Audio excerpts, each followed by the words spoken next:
Hello everyone, कैसे हैं आप सब? उम्मीद करती हूँ कि आप बिल्कुल ठीक-ठाक होंगे और अपने साथ-साथ अपने प्यारों का भी बेहद ख़्याल रख रहे होंगे। आपकी मोहब्बत और तवज्जो का बहुत-बहुत शुक्रिया। आप मेरी वीडियोस को पसंद कर रहे हैं, उस पे कमेंट कर रहे हैं। अपने कमेंट्स इसी तरह जारी रखें, अपना फ़ीडबैक मुझे देते रहें और वीडियोस को लाइक और शेयर करना बिल्कुल मत भूलें। तो जी कल का आपने मेरा व्लॉग देखा, उसको बेहद पसंद किया। ये उसी सिलसिले की एक कड़ी है। हम छुट्टियाँ गुज़ार के, सर्दियों की छुट्टियाँ गाँव में 15 दिन के लिए गुज़ार के वापस आ चुके हैं।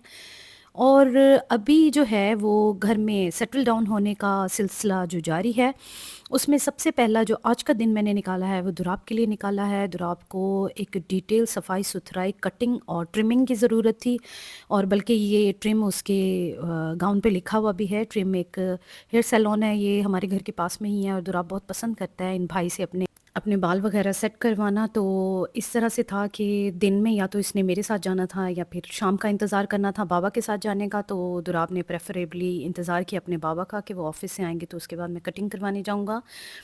और सैलून वालों से हमने परमिशन ली हुई थी कि अगर हम आपके फ़िल्मिंग करें तो इसमें कोई मसला तो नहीं है। उन्होंने खुशी खुशी हमें इजाज़त दे दी कि आप फ़िल्मिंग कर सकते हैं। तो बाबा ने अपने कैमरा से ही इसको शूट किया है। उन्होंने एक एंगल पे रख के अपना फ़ोन जो है वो सारी फ़िल्मिंग की है। इनसे हम आराम से फ़ोन पे भी टाइम ले लिया करते होते हैं जब कभी भी ट्रिमिंग की ज़रूरत होती है बाबा को या दुराब को। इवन राहिब के लिए तो हम इनको कॉल करके घर पे ही बुला लिया करते हैं। तो बड़ी अच्छी सर्विसेज देते हैं भाई हमें।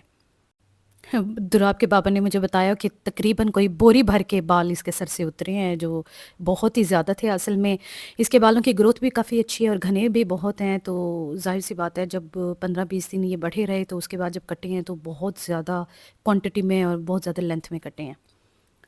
तो अगला मरहला आता है इसके जिस्म की सफाई-सुथराई का। आप ये देखें ज़रा, 15 दिनों में वहाँ इतनी ठंड थी, इतनी कोई ठंड थी कि बच्चों का मुश्किल से ही मुँह धुल रहा था और बच्चे नहा नहीं पा रहे थे और हम भी कुछ डीप क्लीनिंग की तरफ नहीं जा रहे थे। इतनी सर्दी थी कि मैं इनर और इनके जो थर्मल्स थे वो तो मैं उतार ही नहीं रही थी, उसी के साथ-साथ ही चल रही थी। तो आज मैंने सोचा कि डीप क्लीनिंग करूँ। ये मैंने जॉनसन कॉस्मेटिक्स का एक ब्राइटनिंग क्लिंज़र जो है सिंपल, वो ले लिया है। सबसे पहले मैं इसके पाँव को साफ़ कर लूँगी। ये नीम गर्म पानी मैंने लिया है ताकि मैं अच्छी तरह से रगड़ाई, वो जिस तरह फ़र्श नया बनता है ना और उसकी रगड़ाई होती है, साथ-साथ पानी की बहुत ज़रूरत होती है। तो ये भी इसी तरह से कुछ चलने वाला है। नीचे एक पुराना सा टॉवल मैंने बिछा लिया है ताकि ठंड ना लगे और ना ही मेरी बेडशीट गंदी हो, क्योंकि आजकल हर एक काम जो है, चाय पीना, खाना खाना, स्नैक्स खाना, सफाई-सुथराई का सारा काम बेड पे बैठे-बैठे हो रहा है। रज़ाई की जो है वो बगल में पड़ी है, या तो ऊपर ली हुई है या फिर रज़ाई साथ में ही रखी हुई है। तो अभी भी दुराब रज़ाई के साथ टेक लगा के बैठे हैं।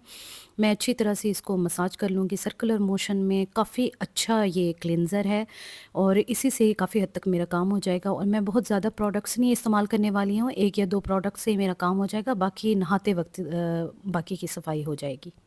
बॉडी का जितना भी पार्ट जो है वो कपड़ों से बाहर था, उसी को ज़्यादा इफ़ेक्ट हुआ है। वो काफ़ी गंदा है क्योंकि नहलाना तो चल नहीं रहा था। पूरे 15 दिनों में मुश्किल से 2 दफ़ा बच्चे नहाए हैं, क्योंकि मुश्किल से 2 दफ़ा ही सिर्फ़ धूप निकली है। तो अम्मी मेरी बड़ी डाँटती हैं, वो कहती हैं कि कोई ज़रूरत नहीं है बच्चों को नहला-धुला के और सर्दी में बिठाने की, क्योंकि तुम्हारा नहलाना-धुलाना उसको 1 दफ़ा का होगा, उसके बाद ये महीना बिस्तर में ना पड़े रहें। देखें किस कदर मैल इसके पाँव से उतर रही है। अल्लाह तौबा! ऐसे लग रहा है कि बहुत ही निकम्मी इसकी माँ है, लेकिन क्या किया जाए। मैं एक दफ़ा ये रिस्क ले चुकी हूँ। एक दफ़ा आज से 2 साल कोई पहले की बात है, बच्चे ख़ैर तब थोड़े ज़्यादा ही छोटे थे। तब मैंने इनको सर्दियों में नहला दिया था और तकरीबन 1 महीना मेरे बच्चे बीमार रहे थे। ये जॉनसन का ही फेस स्क्रब मैंने लिया है।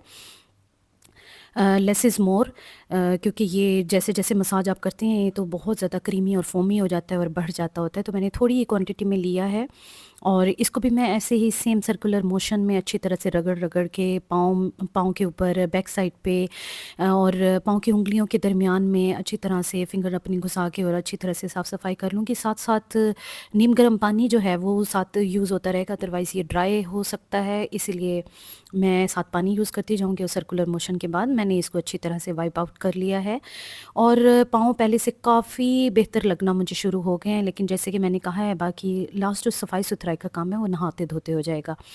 नेक्स्ट स्टेप में मैंने एक टूथपिक लिया और टूथपिक की मदद से मैं नाखूनों को अच्छी तरह से साफ़ कर लूँगी। नाखूनों में ज़्यादातर मैल की बजाय जो सॉक्स का रुआँ होता है, जुराबों का जो रुआँ होता है वो घुसा हुआ था, तो इसकी मैंने अच्छी तरह से थोड़ी एहतियात के साथ सफाई की है, क्योंकि मेरे पास सफाई के लिए कोई दूसरा कोई टूल इस तरह का पड़ा नहीं था जो मैनीक्योर और पेडीक्योर के लिए यूज़ होता है। और मैं अब मज़ीद इंतज़ार नहीं करना चाहती थी, क्योंकि आज भी काफ़ी ठंड थी, बादल और इस तरह से फॉगी पूरा मौसम था।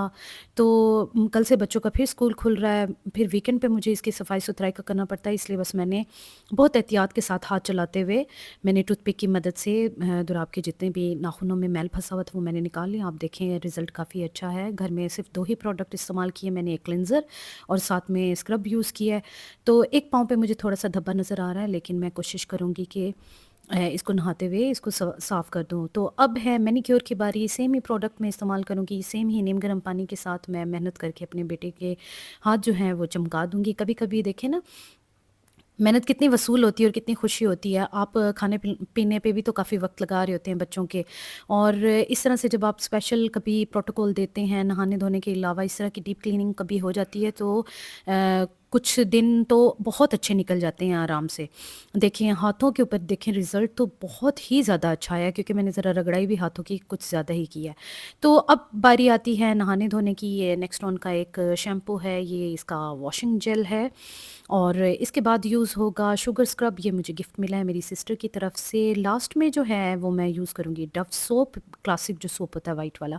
और दुराब को इतनी कोई टेंशन थी कि मम्मा कहीं नहाते हुए आप मेरी फ़िल्मिंग तो नहीं करेंगी? नहीं, नहीं मम्मा, इस तरह से नहीं करना। मैं कहा हाय अल्लाह! कितनी कोई बेएतबारी होती है बच्चों को हमारे ऊपर। असल में हम भी बच्चों के मामले में किसी पर एतबार नहीं करते, और बच्चे तो अपने मामले में हम पे भी एतबार नहीं करते। ये कुछ ज़्यादा ही फ़नी सीन हो जाता है।